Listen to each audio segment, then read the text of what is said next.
Misteri harta Nabi Sulaiman dijaga Nyi Roro Kidul.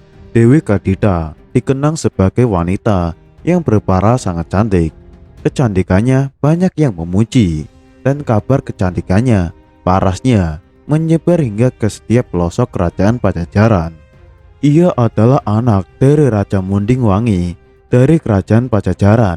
Meski memiliki anak yang berparas sangat cantik, beliau masih selalu bersedih karena Raja Munding Wangi ternyata sangat mendambakan anak laki-laki untuk menggantikannya menjadi seorang raja kelak. Karena persoalan inilah, sang raja memutuskan untuk menikah kembali dengan Dewi Mutiara. Lalu dari pernikahannya dengan Dewi Mutiara, beliau dikaruniai anak laki-laki sebagaimana beliau dambakan selama ini. Singkat cerita, Dewi Kadita yang cantik ini diteluh oleh Dewi Mutiara, ibu tirinya, melalui bantuan dukun, hingga tubuh Dewi Kadita yang mulus menjadi gatal-gatal dan bisul. Wajahnya yang cantik menjadi kudisan dan bernanah. Semuanya itu dilakukan Dewi Mutiara agar putranya kelak bisa menjadi raja di kerajaan Pajajaran. Dengan menyingkirkan Dewi Kadita, maka semua rencana itu bisa menjadi kenyataan. Dengan tubuh penuh bisul bernanah, Dewi Kadita diasingkan dari istana atas permintaan Dewi Mutiara. Saat diasingkan karena penyakit anehnya, Dewi Kadita berjalan-jalan tak tentu arah. Ia dihina, diejek, dan dijauhi ketika berjumpa dengan banyak orang. Karena bau busuk tubuhnya, ia terus-menerus menghindar dari keramaian, berjalan jauh hingga ia tersesat di sebuah pantai yang sepi. Menetap di situ dengan segala kepedihannya, Dewi Kadita berniat bunuh diri dengan cara menjeburkan diri ke laut. Lalu sewaktu ia menjeburkan diri ke laut, tiba-tiba saja muncul sesosok berjubah putih. Siapa sosok berjubah putih tersebut? Beliau adalah Nabi Khidir alaihissalam. Dengan suara yang lantang, ditegur dan dimarahilah Dewi Kadita dengan mengingatkan bahwa sebagai manusia yang melakukan tindakan bunuh diri adalah dosa besar dan tidak diampuni oleh Allah Subhanahu wa Ta'ala, dan jaminannya adalah neraka. Sambil menangis, Dewi Kadita bertanya apa yang harus dilakukan untuk menutupi aib itu. Oleh Nabi Khidir alaihissalam dijawab, itu bukan aib, tapi itu adalah takdir Allah Subhanahu wa Ta'ala. Atas seizin Allah, Nabi Khidir alaihissalam menawarkan Dewi Kadita untuk tinggal di Laut Selatan, sekaligus bertugas menjaga harta warisan Nabi Sulaiman alaihissalam, nabi terkaya, dan juga ikut lingkungan sepanjang pantai selatan Jawa. Dewi Kadita menyetujuinya, hingga sekarang masih menapi Laut Selatan yang dikenal dengan Ibu Ratu Kidul. Dengan dibantu doa oleh Nabi Khidir alaihissalam, memohon kepada Allah Subhanahu wa Ta'ala, sembuhlah penyakit yang diderita Dewi Kadita.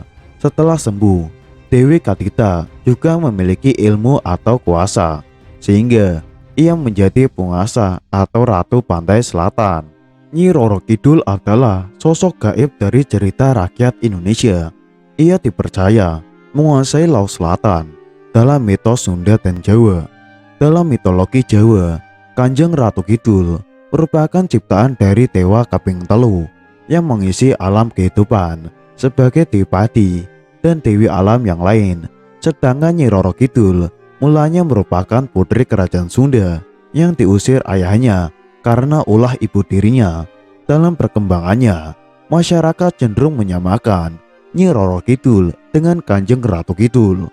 Meskipun dalam kepercayaan kejawen, Nyi Roro Kidul adalah bawahan setia Kanjeng Ratu Kidul. Kedudukan Nyi Roro Kidul sebagai Ratu Lelembut Tanah Jawa menjadi motif populer dalam cerita rakyat dan mitologi.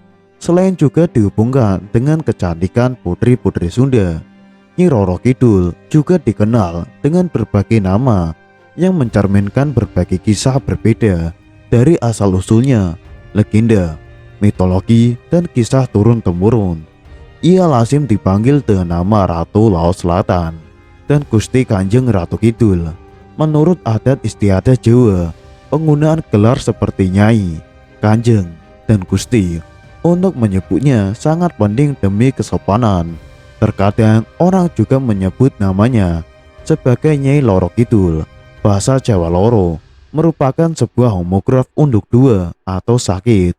Sementara bahasa Jawa Rara atau Roro memiliki arti gadis.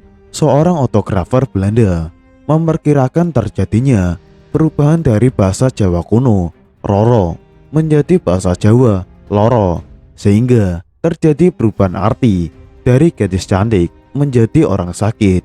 Masyarakat Sunda mengenal legenda mengenai penguasa spiritual kawasan Laut Selatan yang berwujud perempuan cantik yang disebut Nyi Roro Kidul. Legenda yang berasal dari kerajaan Sunda Pajajaran dari abad ke-15, berumur lebih tua daripada legenda kerajaan Mataram Islam dari abad ke-18. Meskipun demikian, penelitian antropologi dan kultur masyarakat Jawa dan Sunda mengarahkan bahwa legenda Ratu Laut Selatan Jawa kemungkinan berasal dari kepercayaan animistik prasejarah yang jauh lebih tua lagi. Dewi Prahindu Buddha dari Samudra Selatan, ombak Samudra Hindia yang ganas di pantai selatan Jawa, badai, serta terkadang tsunami memungkinkan telah membangkitkan rasa hormat serta takut terhadap kekuatan alam yang kemudian dianggap sebagai alam spiritual para dewata serta lembut yang menghuni lautan selatan yang dipimpin oleh ratu mereka, sesosok dewi yang kemudian diidentifikasikan sebagai Ratu Kidul. Salah satu cerita Sunda yang menceritakan Dewi Kadita, putri cantik dari kerajaan Sunda Pajajaran yang melarikan diri ke lautan selatan setelah diguna-guna.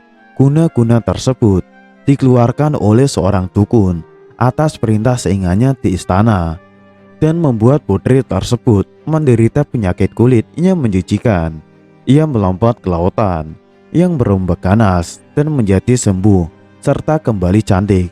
Para lelembut kemudian mengangkatnya menjadi Ratu Lelembut Laut Selatan yang legendaris. Versi yang serupa adalah Kadita, putri tunggal Raja Munding Wangi dari Galuh Pakuan. Karena kecantikannya, ia dijuluki Dewi Srengenge atau Dewi Matahari. Meskipun mempunyai seorang putri yang cantik, Raja Munding Wangi bersedih karena ia tak memiliki seorang putra yang dapat menggantikannya sebagai raja.